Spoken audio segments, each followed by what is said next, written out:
maraim-baovao fiombonam-bavaka anomboana ny tontolo andro miaraka amin'ny tompo isan'andro amin'ny enora sasany maraina ao amin'ny FJKM misotro fitiavana.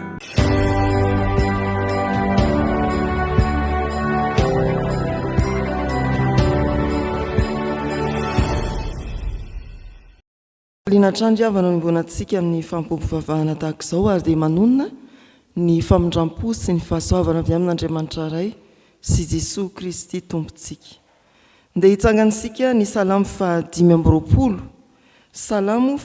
amby roapolo iombonantsika amin'ny fiderana an'Andriamanitra. Manomboka amin'ny andininy voalohany hatramin'ny fahadimy. Salamo fahadimy amby roapolo andininy voalohany hatramin'ny fahadimy mitsangana riavana. Hoy ny mpanao salamo: aminao Jehovah no anadratako ny fanahiko, Andriamanitra ianao no itokiko, aoka tsy homenatra aho, aoka tsy hifalian'ny fahavaloko aho, eny tsy hisy menatra izay rehetra miandry anao, fa izay mivadika foana no menatra. Ampahafantaro ny lalanao Jehovah, ampianaro ny sitrakao aho, tario amin'ny fahamarinanao ka ampianaro, fa ianao no Andriamanitra ny famonjena, ianao no andrasako mandritra ny andro. Amen. Hivavaka isika. Misaotra anao izay ry Andriamanitra rainay, fa mbola nentinao amin'izao fotoana sarobidy sy masina izao, hihevitra ny momba anay sy ny fiarahamonina manodidina anay ao anatin'ny fotoana ny fandinihan-tena. Misaotra anao izahay fa ny fanahy masina no tsy nahatafandrimandry anay, indreto manatona anao amin'ny fotorotoro sy mangorakoraka, mangataka ny hanadiovana ao anay amin'ny tsy fahatanterahanay rehetra, mangataka ny hamindranao fo amin'ny ankonanay koa ary amin'ny firenenay. Indreto izahay manatona anao amin'ny fahatokiana ka mandray ny famelan-keloka atolotrao ao amin'ny Jesosy Kristy ilay fanatitra naterina indray mandeha monja ao anay, ary manatona anao sy manantena koa ny mbola hitenenanao aminay indray amin'ny alalan'ny soratra masina izay hovakiana sy hotoriana aminay, ka dia ny fanahy masina hatrany no antenanay hampianatra anay ny sitraponao mba hitombonay amin'ny finoana iorenanay amin'ny fanantenana sy ny fitiavana anao, amin'ny anaran'i Jesosy Kristy. Amen. Ezra toko 7:7 hatramin'ny 7. Ezra toko 7:7 hatramin'ny 7. Amin'ny anaran'ny Tompo, ary noho nandray izany zavatra izany aho, dia nandritra ny lambako sy ny akanjoko sady nandrombotra ny volondohako sy ny somotro, dia nipetraka tahaka ilay toran'iny aho.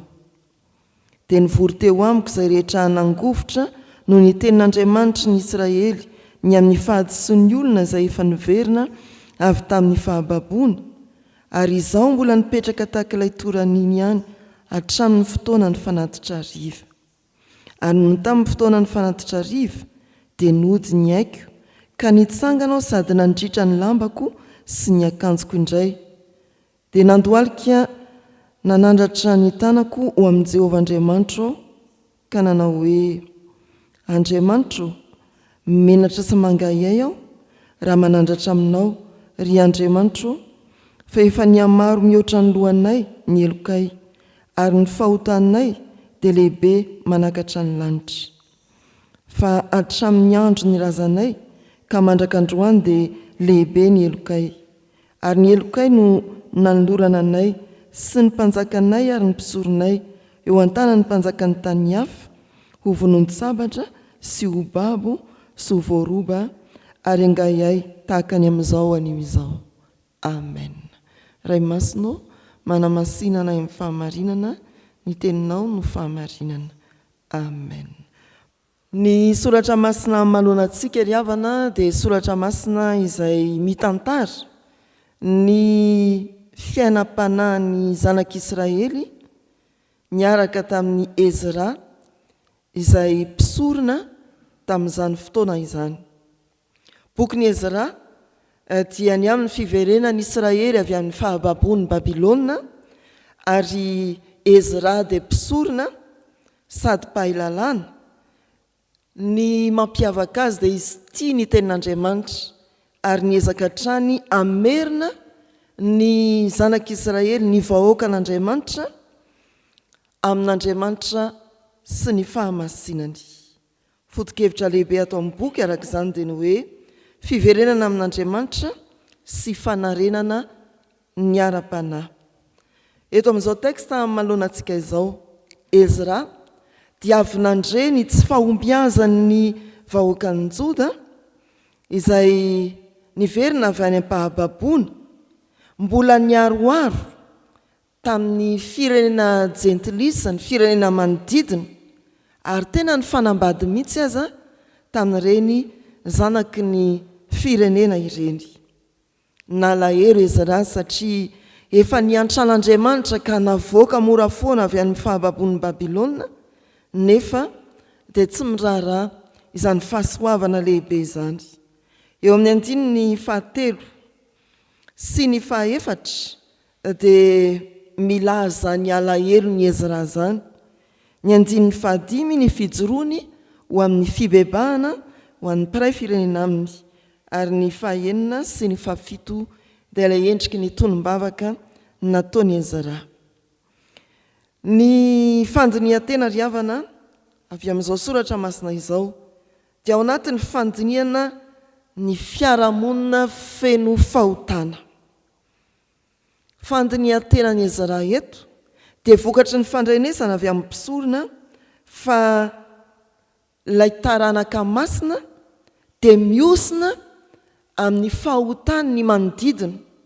Izany hoe ny fiangonana dia miosina amin'ny fahotany izao tontolo izao, manaraka ny fanaony izao tontolo izao, manambady ny zanaka izao tontolo izao.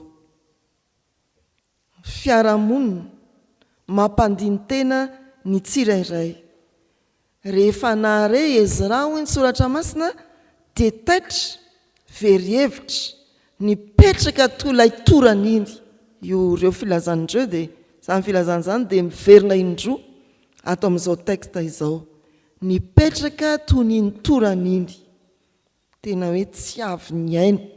Akaiky ny fahafatesana noho ny fandrenesana ny fahotan'ny mpiarahamonina, ny fahotan'ny mpiarabelona. Tsy nataony maivana ry havana izany fahadisoana izany hoe andry zareo izany fa tsy anahy. Maro amintsika no mahita ny fahadisoana eny amin'ny fiarahamonina nefa tsy taitra intsony. Efa betsaka ny mpangalatra, efa betsaka ny mpanao fitondran-tena tsy mety, efa aderadera tsy mahamenatra intsony izany ankehitriny ny fiainan'ny Sodomita, ankalazaina sikirizana mba hapetraka eo amin'ny fiarahamonina azy, tsy miteny, tsy mivolana, tsy mangotika anaty isika. Ary indray raha isika no manao azy dia hoe izay nangalatra kely ve, nangalatra fanjaitra ve dia hampafiry ny dalo nangalatra ompifiry izany. Amaivamaivantsika ny fahotana ry havana. Eto Ezra dia mahatsapa ny alehibe ny fahotany ny fiarahamonina ary tena mandinika ny tenany izy. Aza maivana ry havana ny fahotana, ary eo amin'izay fisiny ny tsy fanjari-piainana manodidina antsika dia aoka tena arary ao anatisika ao isika, aoka atsiaro isika fa mitsororoka toy ny ho amin'ny fahafatesana ny fiainantsika, ataovy maharary atsika ny fahotana izao tontolo izao. Eo amin'ny andininy fahadimy dia hoy ny soratra masina amin'ny anaran'ny Tompo: noho ny tamin'ny fotoana ny fanatitra riva dia nody ny aiko, ka nitsangana aho sady nandritra ny lambako sy ny akanjoko indray, dia nandohalika nanandratra ny tanako amin'ny Jehovah Andriamanitra aho. Izay ny andininy fahadimy. Filazana hoe noho ny tamin'ny fotoana ny fanatitra riva dia manambara amintsika fiangonana fa tsy fandinihan-tena atematemaka na vonjy tavanandro na segondra minitra vitsy ny any Ezra, fa naharitra izany fandinihan-tenany izany. Ary nentiny rery teo anatrehan'Andriamanitra tamin'ny fanatitra riva, izy no nitsangana ny fahotany ny fiarahamonina.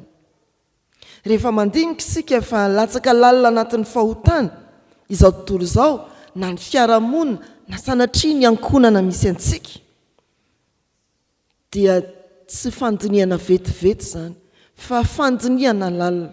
Ao anatin'izany ny fandinianao ny tenanao, ary rehefa izay dia ianao no mijoro ary manatanteraka ny vavaka fibebahana.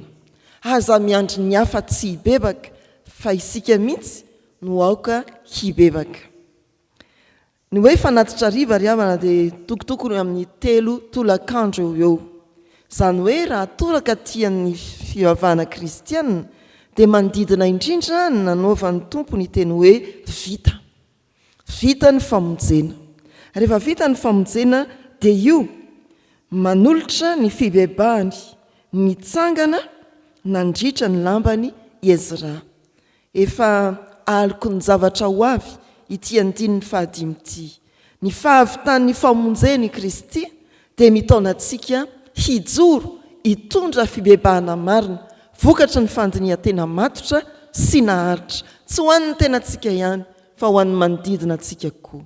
Efa vita ny famonjena, mijoro ianao mitondra ny fibebahana ho an'ny manodidina anao, ho an'ny tenanao indrindra indrindra.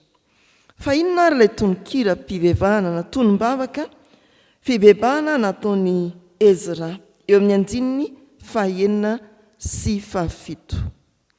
Fibebahana tena lalina, menatra tsy say manandratra ny tavako aho hoy Ezra ato amin'izao tonom-bavaka izao. Ny fibebahana marina dia mitondra fibebahana lalina, fibebahana ho an'ny hafa, tsy manome tsiny ny hafa. Tena nandrotsaka ny tena ny tao anatin'ny mpanota Ezra eto amin'izao andinin-tsoratra masina izao. Araka ny voalaza tany am-piantohana, izy tsy niteny hoe anareo zany fa zanga ny manambady firenena jentilisa, zanga ny nandika ny didin'Andriamanitra, za tena mpandala ny soratra masina fa ny ombonany ary tonony ao ny hoe ny elokay. Matetika sika dia mitsara ny hafa ary manome tsiny azy ireny no ny fahotana izay vitany. Manamarina ny tenantsika koa isika dia manavaka ny tenantsika ao anatin'ny fiarahamonina na ny tontolo feno fahotana. Manana anjara isika fiangonana, manana anjara isika kristianina tsy hanavatena ao anatin'ny tontolo ny fiarahamonina feno fahavoazana vokatry ny fahotana, mbola voageza ny fahotana. Manana anjara isika iombona amin'izy ireny dia ahatsiarovana koa ny fiombonan'ny Kristy amin'ny mpanota raha nanaiky omboana teo amin'ny hazo fijaliana izy.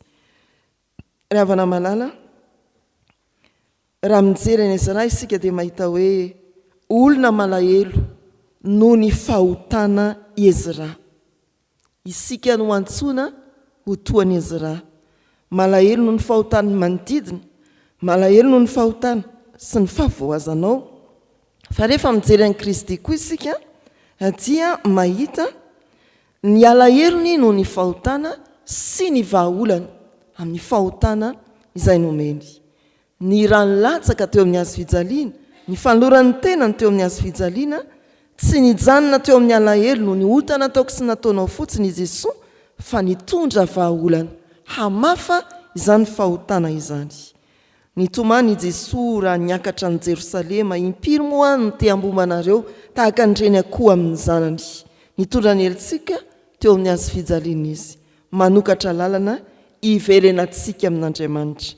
Ezra dia niantso ihany ny vahoaka manodidina azy iverina amin'Andriamanitra fa Jesosy Kristy malahelo antsika mpanota ary manokatra lalana hiverenana mazava amin'Andriamanitra. Tsy hijanona amin'ny fahitana ny fahotana manodidina na isika fa alahelo ka hijoro amin'ny fibebahana lalina sy marina, hitondra ny tenantsika sy ny manodidina antsika eo anatrehany Kristy ilay fanatitra naterana dia mandeha monja anafakota antsika. Amen. Hivavaka isika ry havana. Malotomolotra sady eto amin'ny firenena malotomolotra tokoa no ametrahana ho anay Andriamanitra. Mahita ny voninahitra ao sy ny fahamasinanao tahaka ny Isaia mpaminany ato an-tranonao izay ankehitriny ary maika nahiratra aza ny masom-panahinay. Raha nazavaina aminay ny soratra masina fa Ezra dia niezaka nitaonany olona ho amin'ny fahamasinana, miainga amin'ny fahambarana ny tenin'Andriamanitra sy ny didy ary ny lalàna, saingy ny olona no ny kiry sy ny irombelona tamin'ny fahotana.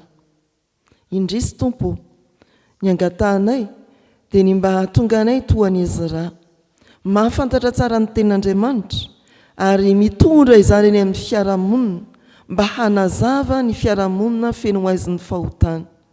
Ho tahaka ny Ezra izay tsy mandinika ny tenany ihany fa mandinika koa ny fiarahamonina ary mitehatratra noho ny amin'ny fahotana mandrakotra ny tany. Mijoro izay ankehitriny, na dia mijoro rery azy dia fantatray fa miaino ianao satria efa vitanao ny famonjena ry Jesosy Kristy. Misaotra ny amin'ny faharetanao, ny fandeferanao, ny amin'ny famindramponao ho an'izao tontolo izao satria tsy nao hisy overina dia iray azy. Ankehitriny mangataka aminao izahay mba havangio amin'indra fonao, raiso amin'ny tanam-pitiavanao izay rehetra mitodika aminao ka mibebaka marina vokatry ny fandinihan-tena amin'izao vanim-potoana ny karema izao. Ankehitriny mangataka aminao izahay ary mitondra ny fangatana ny famelan-keloka ho an'ny firenenay sy ny mpiarabelona aminay. Misy ny voafatotra no ny fahazaran-dratsy, misy ny voafatotra no ny fitiavam-boninahitra, misy ny voafatotra no ny fitiavam-bola, misy ny voafatotra amin'ireo fitondran-tena tsy mety samihafa izay tena manimba sy mandripaka ny firenenay. Mangata-pamelana aminao izahay Tompo, ary eo koa ny fiangonana ety anivon'izao tontolo izao izahay. Hitanao ny fahatsotsanay, miezaka izay ao ambany tanam-pahasoavanao, fa indrisy Tompo misy izay mahalavo anay manoloana ny fakapanahy izay ataon'ny Satana manoloana anay.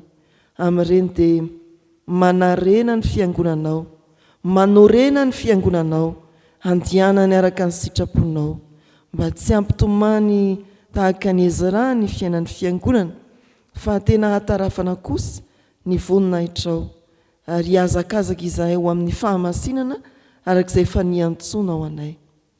Mivavaka izay ho an'ny asan'ny fiangonana rehetra, ianao anie ry Tompo, homba ireo mpanomponao miezaka mafy amin'ny fampandrosoana, ny fitoriana, ny filazantsara, antarany ambandain'ny fiangonanao araka ny talentany avy. Ianao no ametrahanay ny sodaparitany Antananarivo andrefana sy ireo birao vaovao fidy hanampy ny teo aloha vao tanteraka omaly. Ianao no ametrahanay ny foibe tarian'ny birao mpiandraikitra foibe sy ny mpiandraikitra foibe ary ireo mpanatanteraka, mba tsy angaiay ireo mpanomponao Tompo fa tena ahatsiaro ny fombanao araka ny toky nomenao.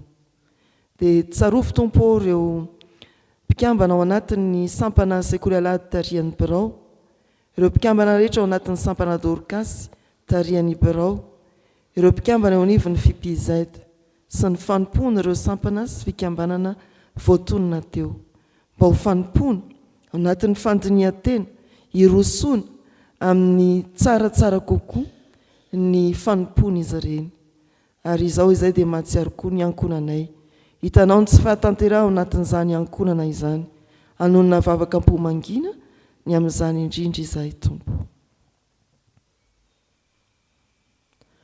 Dia mifanetretena lalina Tompo no anonanay ny vavakay miaraka mivavaka ny zanak'Andriamanitra manao hoe: Rainay izay ny an-danitra, ho amasinina ane ny anaranao, ho tonga ane ny fanjakanao, atao ane ny sitraponao ety an-tany ho tahaka ny an-danitra. Meo anay n'io ny anina sahaza ao anay, ary mamelany elokay tahaka namelanay izay meroka taminay. Aza mitondra anay mifakapanahy, manafahanay amin'ny ratsy, anao ny fanjakana sy ny hery ary ny voninahitra mandrakizay. Amen. Raiso amin'ny fankasitrahana ary nitsodrantonona amin'ny anaran'ny Tompo. Andriamanitra ny fiadanana ane, hamasina anareo samy ho tanteraka, ka aoka arovana avokoa ny fanahinareo sy ny anareo ary ny tenanareo, ho tanteraka tsy anatsiny amin'ny fiavian'i Jesosy Kristy Tompontsika. matoky izay ny antsonareo sady izy ihany no anefa izany. Amen.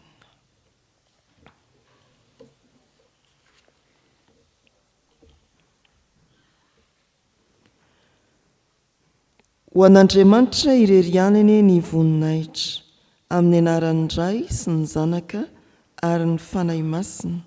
Amen.